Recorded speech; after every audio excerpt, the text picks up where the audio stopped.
Hello students, welcome to the lecture on Introduction to Financial Management, and after this lecture we will be able to learn the following objectives. Explain the importance of financial management, describe the interrelation among financial decisions, explain the functional areas of modern financial management, discuss the organization of the finance functions, and describe the objectives of financial management. Let us first know the meaning of financial management. Financial management is mainly concerned with the effective funds management in the business. Meaning of finance. Finance may be defined as the art and the science of managing money. It includes financial service and financial instruments. The concept of finance includes capital, funds, money, and amount, but each word is having unique meaning. Definition of finance. Finance is the art and science of managing money, or the word finance connotes management of money. It is the science on study of the management of funds. The definition of business finance. Business finance is that business activity which concerns with the acquisition and the conservation of capital funds in meeting financial needs and overall objectives of a business enterprise, or it can be defined as the activity concerned with planning, raising, controlling, administering of the funds used in the business. At this point, why don't you take a look at this video which gives quite a good overview of finance. So what exactly is finance? Well, there's lots of ways we can define finance, but one good definition is that finance is the study of how to make good decisions that involve money. Obviously, there are many types of business decisions that involve money. A few examples of the types of decisions finance cares about is what assets should the firm buy, or how should we pay for the assets we want to buy, or even mundane decisions like how much cash should the firm keep on hand. Another way we can think about finance is that finance is the study of risk and return. These are what I like to call the two pillars of finance. They are foundational concepts that almost everything in finance revolves around. So we'll be spending a lot of time in this course trying to measure risk and measure return and understand exactly how risk and return should affect all of our decision making. Another way we can think about finance is to think about the two primary functions of finance.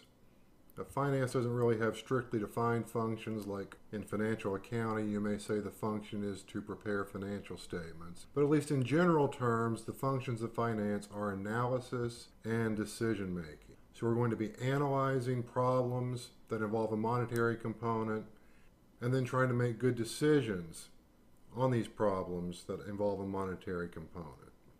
There are many ways we might try to organize finance into various areas. One simple way we can do this is to divide finance into about 5 different subjects. So the first is corporate finance, closely related to business finance or managerial finance. Those are very near synonyms for each other. That's all about how the firm should make good financial decisions. Then we have personal finance. Obviously, this is about how the individual should make good financial decisions. So this would include things like personal budgeting, financial planning, and estate planning. Then we have investments and portfolio management. This is all about how we should make good decisions involving financial investments, things like common stocks, preferred stocks, bonds, etc. So we want to understand the best way to select those investments and then how to combine them into a portfolio that has attractive risk and return characteristics. Then we have financial markets and institutions. This is a very broad area that overlaps a lot with macroeconomics. It's about how financial markets should be organized and how financial institutions should be managed in such a way that they provide the most benefit for an economy. And finally, we have public finance. This is an area that's a little bit different from the others because it's related to government. So it's about taxes, spending, balancing the budget, and financing public debt. Let me now explain to you the different types of finance. Finance can be classified into 2 major parts. Private finance, which includes the individual, firms, business or corporate financial activities to meet the requirements. Public finance, which concerns with revenue and disbursement of government such as central government, state government and semi-government financial matters. Definition of financial management. Financial management is mainly concerned with the effective funds management in the business. In simple words, financial management as practiced by business firms can be called as corporate finance or business finance. Though many definitions have been given to define it, it is concerned with the efficient use of an important economic resource, namely capital funds. Financial management deals with procurement of funds and their effective utilization in the business. Financial management as an application of general managerial principles to the area of financial decision making.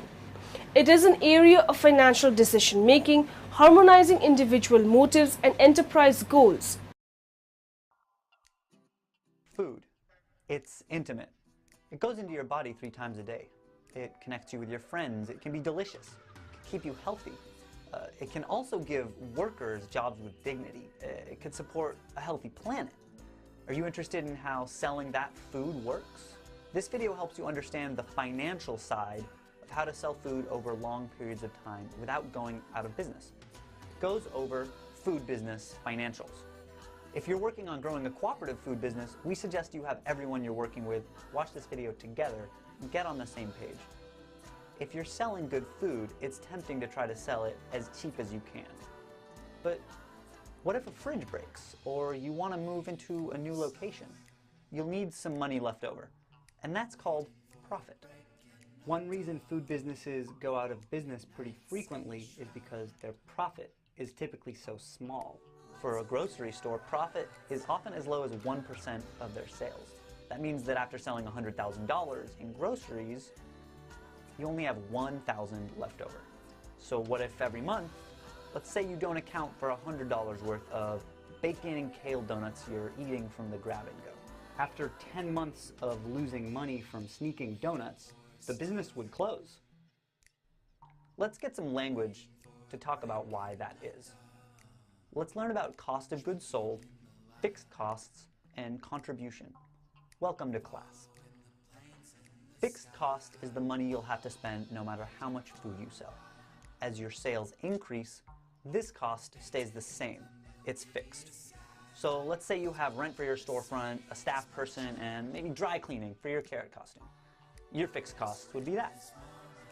Next, cost of goods sold is essentially how much you paid for what you're selling. And this amount obviously goes up depending on how much you sell. Next, the contribution, that is the money contributed to keeping the store open, is what's left over after paying the cost of goods sold. And this amount of money is really important to keep track of. More important than your sales even, because it's the amount that covers your fixed costs, keeps your doors open, and your dry cleaning clean. You can calculate this as a certain number of cents for every dollar you sell as a percentage. And we call that percentage your contribution margin. Let's play a little game to see if we get this. So you're selling a sandwich for $5 and you pay $2 for the food. What would your contribution margin be? Go ahead, pause the video, and pencil it out.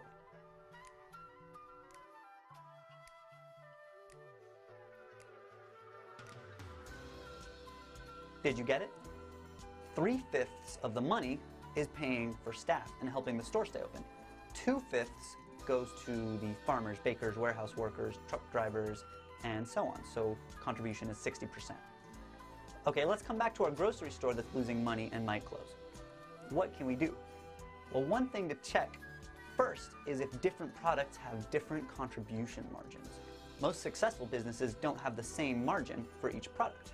That means that when someone comes in and buys shampoo or toothpaste with their bread, even though the store might not be making a lot of money on the bread, the contribution from the shampoo and the toothpaste will make up for it and keep the doors open. People might come into the store for bread, which only gives the store 20 cents on every dollar, but the shampoo, or generally the health and beauty section in a grocery, might give the business 60 cents on every dollar.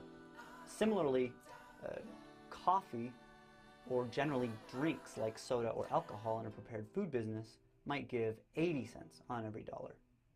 These are examples of high contribution margin items that make it possible for the businesses to sell you the other stuff at prices that they do. But let's say you've done a pretty good job with pricing and you're still losing money. Well, you can try to sell more by getting feedback to improve and by doing marketing. You might ask people, for instance, what they're coming into the store for. For a cafe, your top sellers might be something like a fantastic vegan brownie or cheap fair trade coffee. Once you know what's actually bringing people to your store, you can help people talk to their friends about what they love through social media. Of course, there's more to marketing, but you don't need to be a professional to be good at it. Just get creative. Consider, what would help your friends tell their friends about your food? All right, let's play another game. Let's say your grocery store has to pay $3,000 a month for rent, utilities, and a staff person. That's your fixed cost. And let's say you know that your cost of goods sold is going to be 40%. Therefore, your contribution margin is 60%. So how much food would you need to sell to meet your fixed costs? Go ahead and pause it and pencil it out.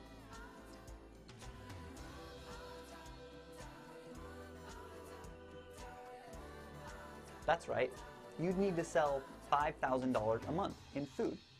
$2,000 of those dollars would pay for the bread and the coffee, and $3,000 would cover your fixed costs. That's called a break-even analysis. You take your fixed costs and you set your average contribution margin, and then you can project how much you have to sell to stay open. If you still don't have enough sales to pay for your fixed costs, even though you're pricing things well and sales are great, the store's labor might be organized inefficiently, either by having people on staff at bad times or by having people poorly trained. Sometimes this means you might need less people working at the store or people working fewer hours. These kinds of decisions are hard, so it's important to plan well before expanding or bringing new people on so you can avoid laying them off. All right, let's go back to our shampoo and bread and coffee for a second. When you combine all their contributions, you get an average or overall contribution margin. Now, knowing this amount is useful because there are standards for different businesses that you can compare yourself against to see roughly how you're doing on contribution margin. For instance, a large grocery store will often spend 64 cents on every dollar on cost of goods sold, 22 cents on labor, and 13 cents on rent, utilities, other fixed costs, leaving themselves with 1% in profit. That's right, it's actually 1%. A prepared food business might round things out and target maybe 30 cents on cost of goods sold, 30 cents on labor, and 30 cents on other fixed costs, and try to leave themselves with 10% in profit. They probably need the extra margin because things can be really volatile for prepared food businesses. But now let's say we wanted to sell organic, local, fair trade food. That means that the cost of goods sold would probably go up as much as 50%. And what does that mean for our business model? That's right, the cost of goods would swallow our other business expenses like Monster Pac-Man. Yep, just like that. So what can we do? Maybe we can have our customers pay more per item. As long as we sell the same amount of stuff, the pie, which represents sales, just gets bigger. But to do that, we'd have to have customers willing to pay more, and we'd have to make them feel like it was worth it. That's what Whole Foods does, and what nice organic restaurants do. They charge more, the pie gets bigger, and that covers the cost of goods sold, which increases. But if there's a strong community behind the business, and maybe one without a lot of money, we could also cooperatively pool labor, maybe at a grocery store shelving things or doing really simple tasks at a cafe. Our volunteer worker members would get a discount or a food credit maybe.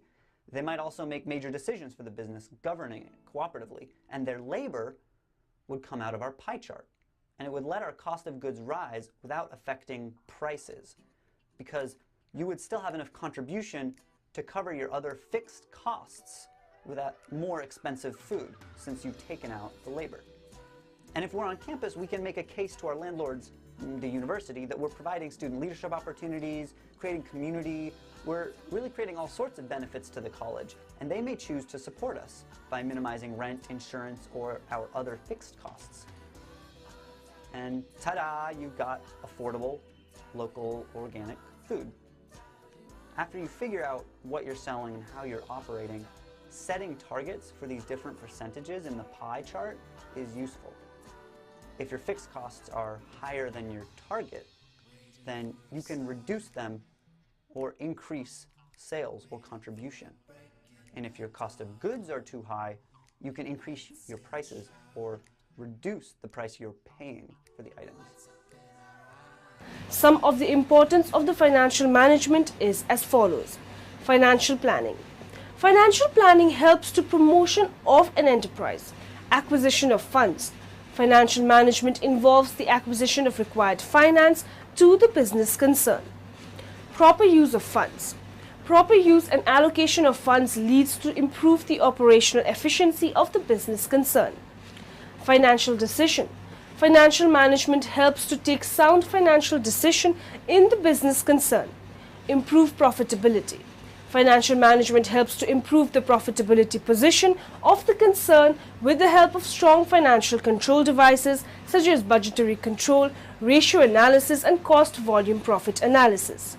Increase the value of the firm. Ultimate aim of any business concern will achieve the maximum profit, and higher profitability leads to maximize the wealth of the investors as well as the nation. Promoting savings. Effective financial management helps to promoting and mobilizing individual and corporate savings. Let us find out the scope of financial management. Financial management covers a wide area with multi-dimensional approaches. The following are the important scope of financial management. Financial management and economics. Financial economics is one of the emerging area which provides immense opportunities to finance and economical areas. Financial management and accounting. Accounting records includes the financial information of the business concern. Financial management or mathematics. Modern approaches of the financial management applied large number of mathematical and statistical tools and techniques. They are also called as econometrics. Financial management and production management. Production management is the operational part of the business concern which helps to multiply the money into profit. Financial management and marketing. Produced goods are sold in the market with innovative and modern approaches. For this, the marketing department needs finance to meet their requirements. Financial management and human resource. Financial management is also related with human resource department which provides manpower to all the functional areas of the management. Interrelation among financial decisions. All the major functions or decisions, investment function, finance function, liquidity function, and dividend function are interrelated and interconnected. They are interrelated because the goal of all the functions is one and the same. Their ultimate objective is only one: achievement of maximization of shareholders' wealth or maximizing the market value of the shares. All the decisions are also interconnected or interdependent also. No function is superior. All the functions are important. Importance of the function depends on the situation of the firm. The nature of financial management. The nature of financial management is the relationship with economics and accounting, its functions and its scope. The modern approach to financial management is to find out how much money is required by the company in question and then to source at least that amount. When raising finance, a financial management team should ensure that they strike a balance of owned and borrowed funds. An important decision of financial management is how much to pay the shareholders and how much to retain as working capital for the business. Functional areas of modern financial management. Some of the functional areas covered in financial management as determining financial needs. A finance manager is supposed to meet financial needs of the enterprise. For this purpose, he should determine financial needs of the concern, choosing the sources of funds. A number of sources may be available for raising funds.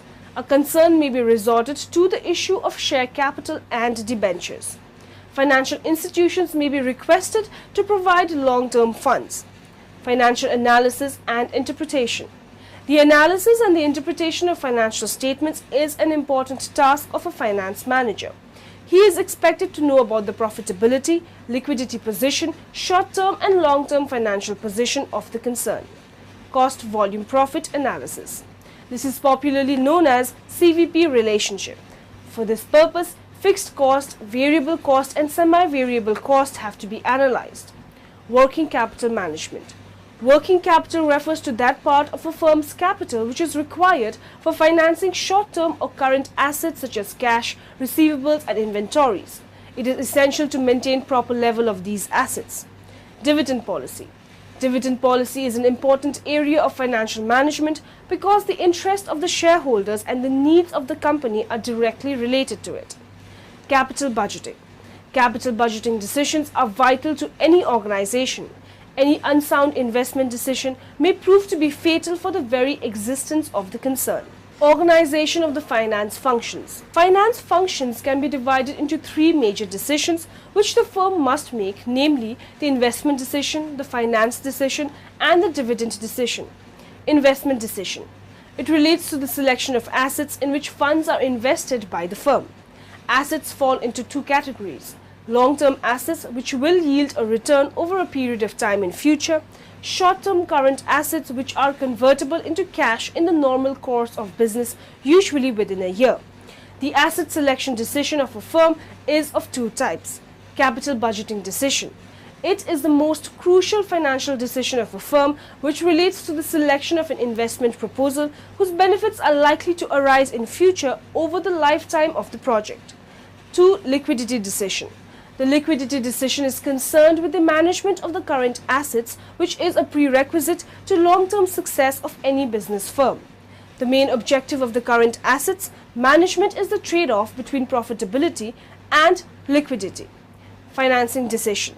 The second major decision of the firm is the financing decision for determining the best financing mix of the firm. It covers two interrelated aspects, capital structure theory and capital structure decision. Dividend decision. The dividend decision should be taken in terms of its impact on the shareholders' wealth. The optimum dividend policy is one which maximizes the market value of shares. The objectives of financial management. The objectives of financial management may be broadly divided into two parts, such as the profit maximization and wealth maximization. Profit maximization. Profit maximization aims at maximizes the profit of the concern. Profit maximization consists of the following important features. Profit maximization is also called as cash in per share maximization.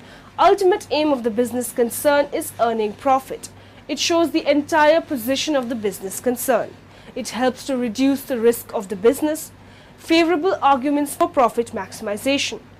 The following important points are in support of the profit maximization objectives of the business concern. The main aim is earning profit. Profit is the parameter of the business operation.